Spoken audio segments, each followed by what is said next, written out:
Most educationalists agree that boys spend far too much time on computer gaming. So does that hold back the more traditional skills?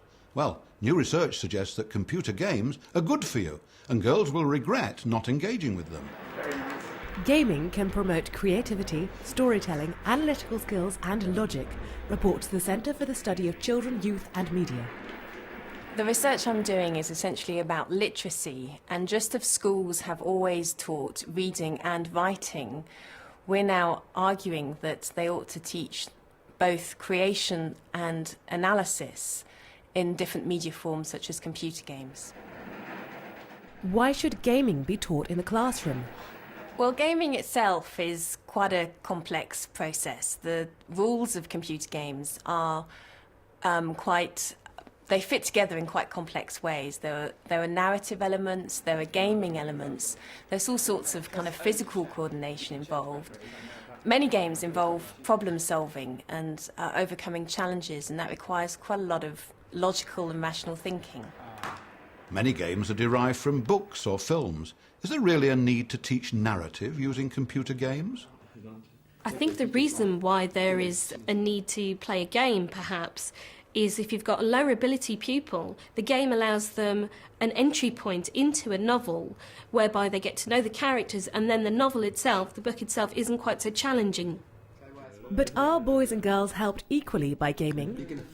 Boys tend to have much more access to computer games, and there's been research to suggest that that means they'll be the next generation of game developers. And that has real implications for the kinds of games that are produced. Do the girls of Charles Edward Brooke feel they are missing out? Well, my brother, he wasted a lot of time because he just sits up in his room playing all night and all day and don't get out a lot. Just game, they play game and get addicted to it and almost forget about their studies. Don't think it's good for them. I don't spend a huge amount of time playing computer games. I think there are specific skills that you can pick up, like programming and shortcuts in your ICT and hand-eye coordination. On the other hand, I think not playing lots of computer games frees you up to do all those other things you need for the 21st century, like learning how to get on with people, being flexible, knowing how to communicate, things that are actually probably more important than those hard, specific skills. Educationalists ignore gaming at their peril, says IOE's Dr. Andrew Byrne. I think we should see computer games as a new art form for the 21st century. There's a debate about what kinds of art forms should be included in schools or made mandatory in the national curriculum, but my worry is it sometimes takes education a very long time to catch up. We're 100 and odd years into the history of film, and it's only just beginning to be taken seriously in schools. Let's not have the same thing happen with computer games. So there you have it. The latest research. Gaming is good for you.